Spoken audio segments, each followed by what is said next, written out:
Hi there, welcome to Fantasy Hub. I'm Mia, your storyteller. Today's story is filled with heartache, discovery, and a twist you won't see coming. So let's begin. The divorce papers lay on the mahogany table like a death certificate for a marriage that had been breathing its last for months. Caitlin stared at the black ink, her signature still wet beside Ronald's precise scrawl, and felt something inside. Her chest collapsed like a building whose foundation had finally given way. 3 years. 3 years of marriage that had felt more like a business partnership than a love story. 3 years of trying to harmonize with someone who sang in a completely different key. The studio equipment will need to be divided, Ronald said, his voice as clinical as it had become in their final months together. He was already moving on, already calculating assets and losses like the accountant he was. I assume you'll want the fender? Caitlin looked up at him, this man she had promised to love until death parted them, and realized she felt nothing. Not anger, not sadness, not even relief. Just dot emptiness.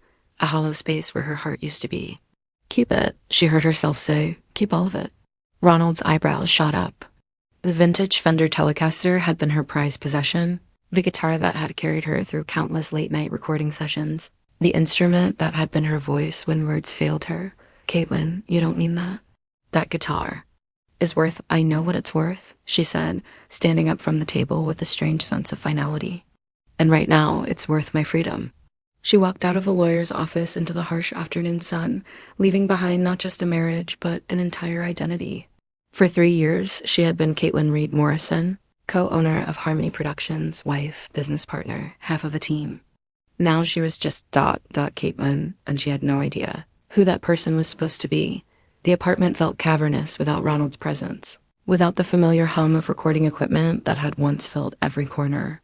Boxes sat half-packed around the living room like monuments to a life being dismantled piece by piece.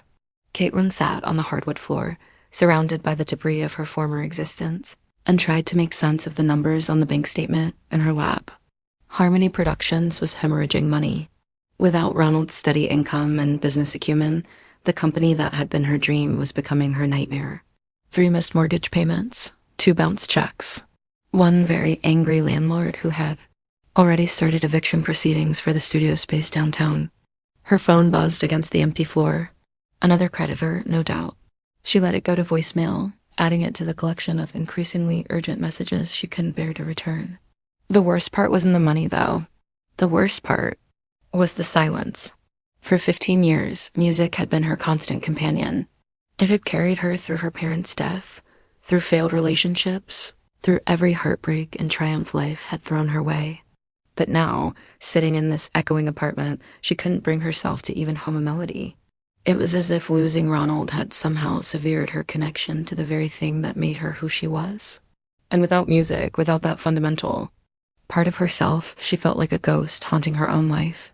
The bicycle in the corner caught her eye, a vintage Schwinn she'd bought years ago but rarely used. Tomorrow, she decided. Tomorrow she would ride somewhere, anywhere. Maybe movement would shake loose the song trapped inside her chest. The morning sun painted Portland streets in shades of gold and amber as Caitlin pushed her bicycle out of the apartment building. The Schwinn felt foreign beneath her hands, the gears stiff from disuse, but she didn't care. She just needed to move, needed to feel something other than the numbness that had settled over her like a fog. She made it exactly 4 blocks before everything fell apart.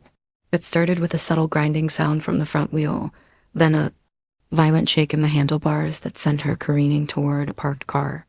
She managed to stop just short of impact, but the damage was done. The bike's chain hung loose like a broken promise, and something in the front brake mechanism had clearly given up entirely.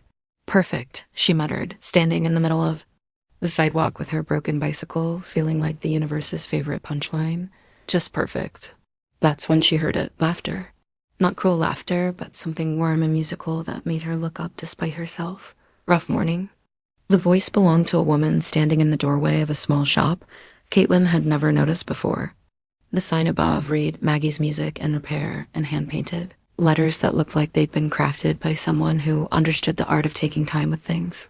The woman herself was striking, not beautiful in the conventional sense, but magnetic in a way that made Caitlin's broken bike suddenly seem like the least of her concerns.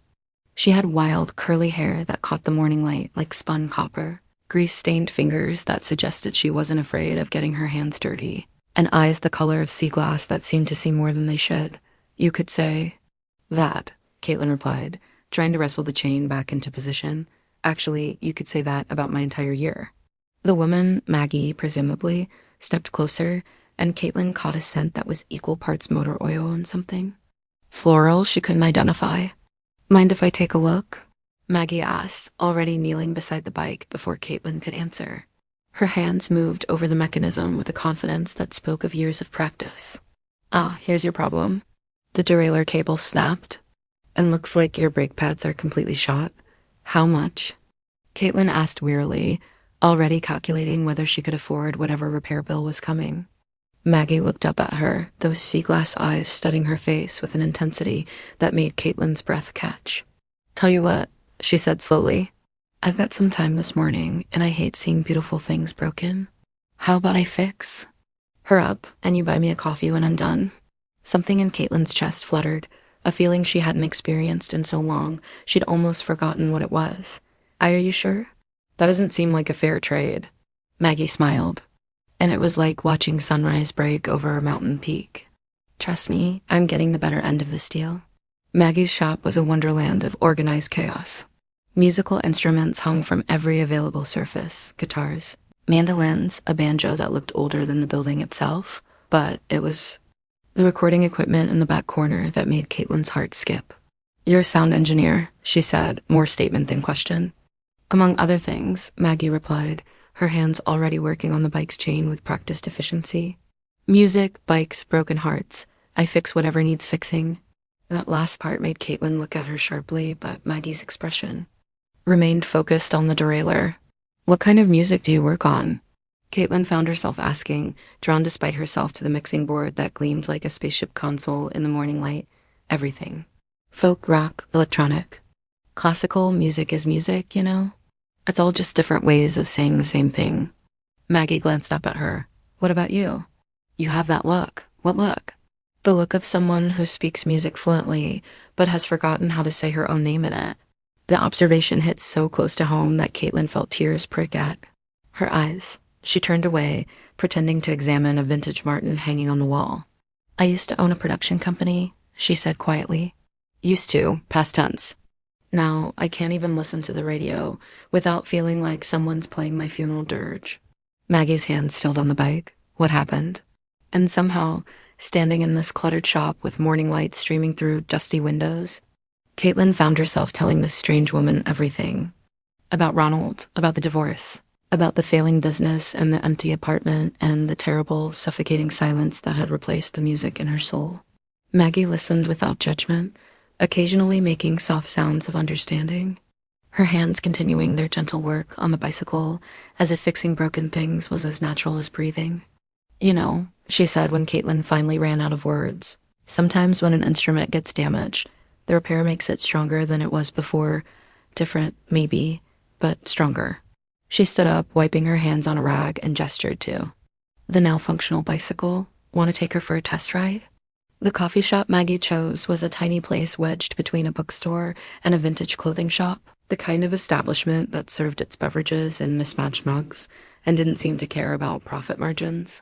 They sat at a wobbly table. By the window, steam rising from their cups like incense. So, Maggie said, wrapping her hands around her mug, tell me about the music you used to make.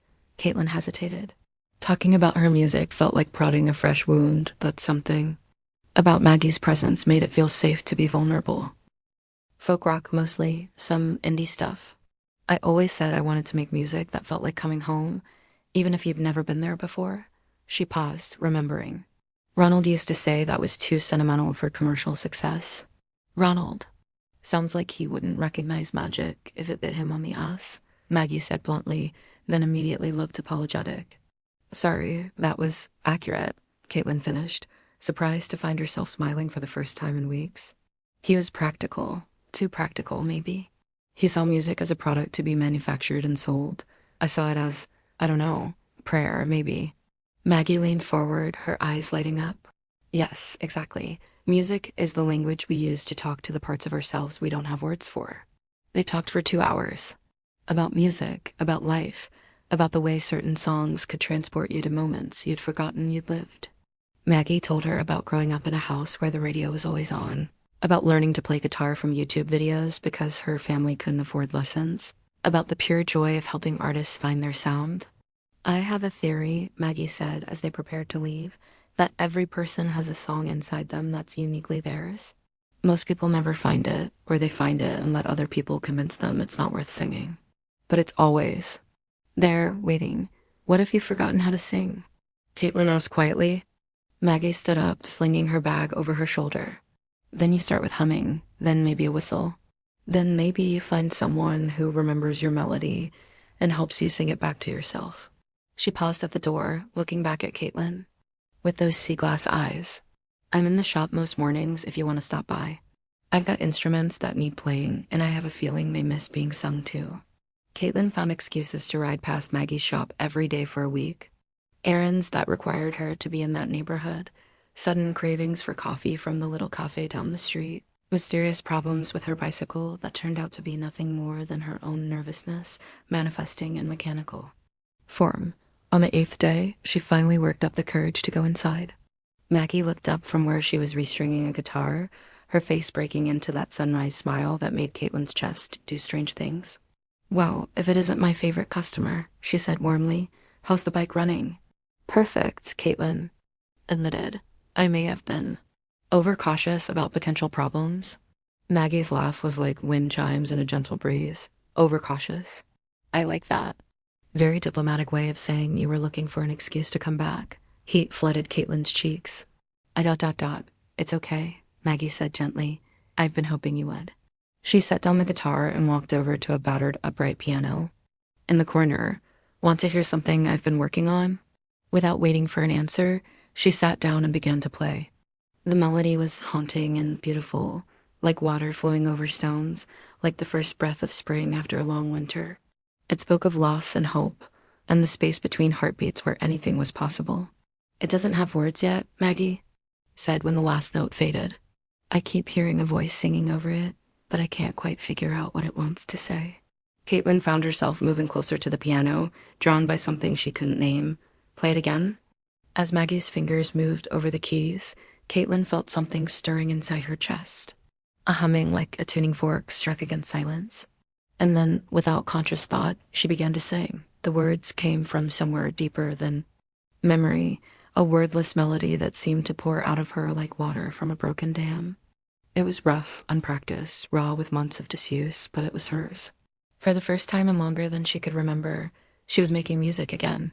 When the song ended, they sat in perfect silence, the air between them charged with something electric and unnamed. That, Maggie whispered, was beautiful.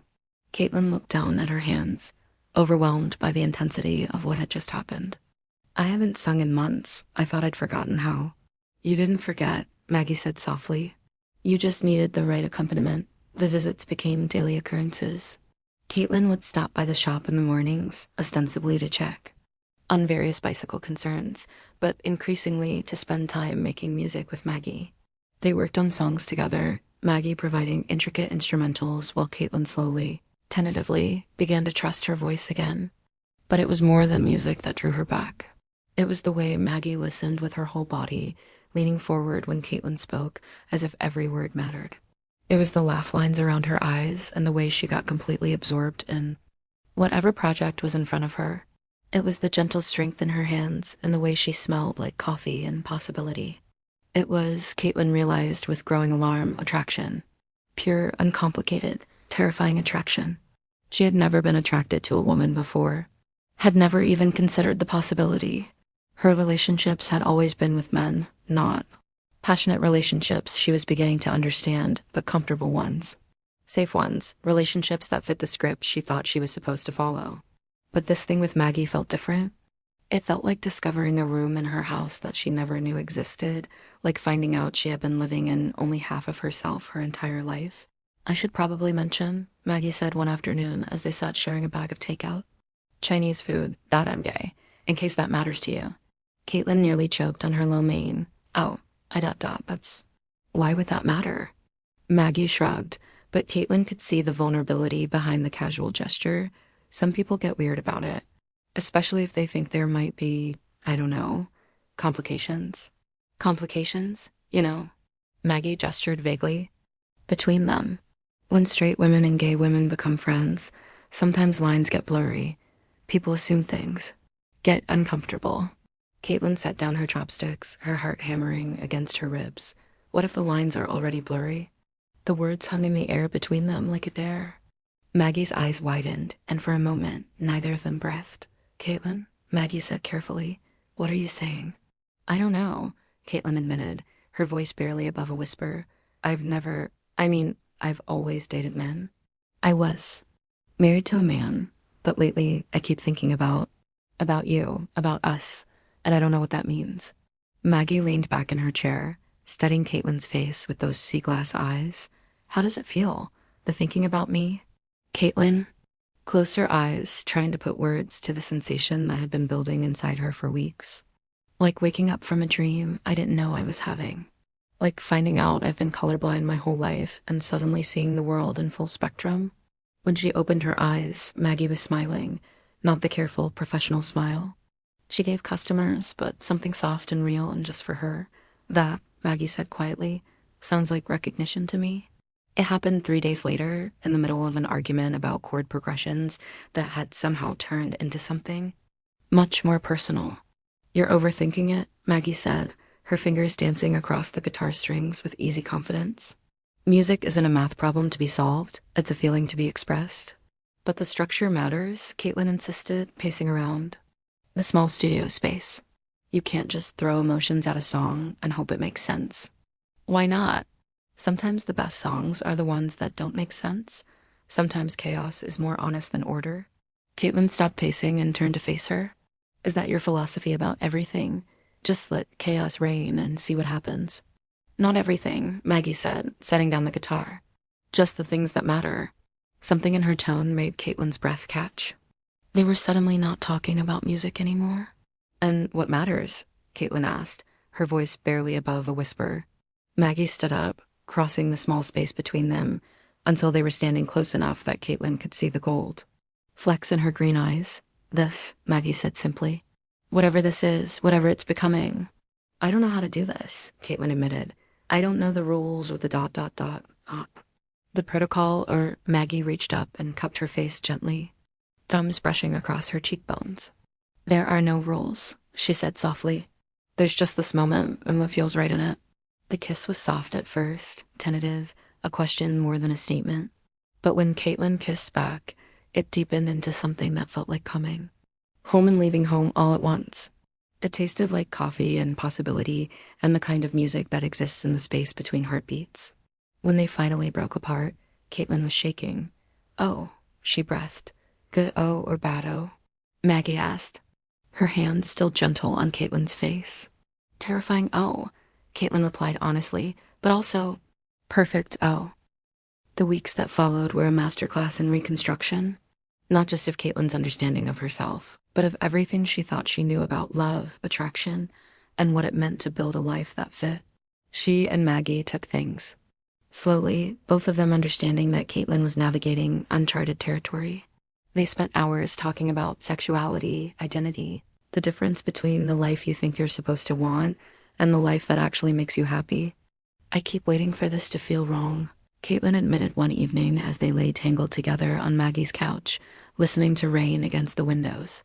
For some part of me to reject this and want to go back to men, I guess. Maggie's fingers traced patterns on her arm, a gesture that had become as familiar as breathing.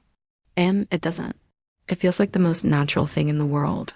Like I've been holding my breath for 35 years and finally remembered how to exhale. Maybe you have been, Maggie said softly. Maybe we all hold our breath. A little until we find the person who reminds us how to breathe. They worked on music together daily now, Caitlin's voice growing stronger and more confident with each session. The songs they created were unlike anything she had made with Ronald. They were raw, honest, full of the kind of emotional complexity that couldn't be manufactured or marketed. But it was the business side of things that surprised Caitlin most. Maggie, it turned out, had a network of musicians and artists who had been looking for exactly the kind of authentic, emotionally driven work that Caitlin specialized in. Have you ever thought about starting over? Maggie asked one day as they listened to a rough cut of their latest collaboration. Not trying to rebuild Harmony Productions, but creating something entirely new, Caitlin considered this. The idea of starting fresh, of building something that reflected who she was becoming rather than who she had been, felt both terrifying and exhilarating. What would that look like? Maggie smiled, that sunrise expression that still made Caitlin's heart skip. I have some ideas. But first, I want to show you something. The building Maggie led her to was nothing special from the outside, a converted warehouse in an arts district that had seen better days. But when Maggie unlocked the door and flipped on the lights, Caitlin gasped. The space was enormous, with soaring ceilings and exposed brick walls that would provide perfect acoustics. Afternoon sunlight streamed through tall windows, painting everything in gold. It was raw, unfinished, full of potential. It's been empty for 6 months, Maggie explained, her voice echoing in the vast space. The rent is reasonable, and the owner is willing to work with us on modifications. Us? Caitlin's heart hammered against her ribs. I've been thinking, Maggie said, turning to face her in the golden light. You need a new studio. I need more space for my repair business. We work well together. We could build something here that's ours from the ground up. Caitlin walked to the center of the space, closing her eyes and listening to the silence. But it wasn't empty silence this time. It was expectant silence, pregnant with possibility. I don't have much money left, she said quietly. I have some savings, and I know people who would invest in the right project, the right team. Maggie joined her in the center of the room. We can make this work, Caitlin. We could build something beautiful here. When Caitlin opened her eyes, Maggie was watching her with an expression of hope and fear and love that took her breath away. What would we call it? She asked. Maggie smiled. I was thinking Firebird Studios, like the phoenix, rising from the ashes of what came before. 6 months later, Firebird Studios opened its doors with a party that spilled out onto the street and lasted until the sun came up. The space had been transformed into everything Caitlin had dreamed of and more: state-of-the-art recording equipment, comfortable spaces for artists to relax and create, walls lined with instruments, waiting to be played. But the most beautiful part wasn't the equipment or the space. It was the community that had grown around it. Musicians who had become friends, artists who supported each other's work, a chosen family built on the foundation of authentic creative expression. I have something for you, Maggie said as the last of the guests filtered out into the early morning light. She disappeared into the back room and returned carrying a guitar case. Inside was the vintage Fender Telecaster that Caitlin had left behind in the divorce. How did you... I may have contacted Ronald and made him an offer he couldn't refuse, Maggie said with a grin. I figured it was time for her to come home. Caitlin lifted the guitar from its case, feeling the familiar weight of it in her hands. But when she strummed the first chord, it sounded different than she remembered, richer, more complex. Like it had learned new songs while they were apart. She sounds different, she said wonderingly. Maybe it's not the guitar that's different? Maggie suggested, settling beside her on the couch they'd installed in the main studio space. Caitlin began to play, her fingers finding a melody that felt both familiar and entirely new. And when she opened her mouth to sing, the voice that emerged was stronger, more confident, more completely her own than it had ever been. The song was about loss and rebirth, about finding love in unexpected places, about the courage it takes to rebuild yourself from the ground up. It was her story, their story, told in the language she understood best. When the last note faded, Maggie was crying. That was beautiful, she whispered. It was true, Caitlin replied, setting the guitar aside and pulling Maggie close. For the first time in my life, I'm singing something that's completely, honestly true. You see, child, sometimes what we call our greatest loss is merely the universe clearing space for our greatest gift. Caitlin Reed thought she had lost everything at 35. Her marriage, her business, her identity, her music. But what she had really lost was the false version of herself she had been carrying around like ill-fitting clothes. 2 years after the opening of Firebird Studios, Caitlin and Maggie were featured on the cover of Music Industry Weekly, hailed as innovative producers who were revolutionizing the way independent artists recorded and released their work. The article called them partners in every sense of the word, and the accompanying photo showed them in their studio, surrounded by the instruments and equipment that had become the tools of their shared dreams. But the real magic wasn't in the recognition or the success. It was in the quiet moments, mornings when they worked side by side, the comfortable silence of two people who had learned to harmonize their lives as well as their music. It was in the way Caitlin had stopped flinching at the word lesbian and started using it with pride. It was in the way she had reclaimed not just her voice, but her right to use it. The broken bicycle that had brought them together hung on. The wall of the studio now, transformed into a piece of art, a reminder that sometimes things need to fall apart before they can be put back together properly. Every week, new artists walk through the doors of Firebird Studios, carrying their own broken dreams and half-finished songs. And every week, Caitlin and Maggie help them find their voices, the way Maggie had once helped Caitlin find hers. You know what I learned? Caitlin said one evening as they sat in their favorite coffee shop, the same wobbly table where they'd had their first real conversation.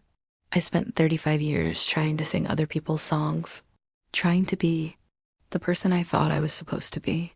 And all that time, my real song was just waiting for the right person to harmonize with. Maggie smiled, reaching across the table to take her hand. And now, Caitlin said, looking at this woman who had not only fixed her bicycle, but had helped her rebuild her entire life. Now I know what it sounds like when you sing your truth. And it's the most beautiful music in the world. Sometimes, dear child, we must lose everything to discover that we never really had it in the first place. Sometimes we must break down completely to understand what needs rebuilding. And sometimes, if we're very lucky, we find someone who not only sees the song inside us, but helps us remember how to sing it. That's the real magic. Not the finding, but the remembering. Not the falling apart, but the conscious choice to put ourselves back together in a way that finally truly fits. The heart, you see, knows its own music. And when it finds its harmony, when it discovers the person whose melody complements its own, it creates something more beautiful than either could make alone.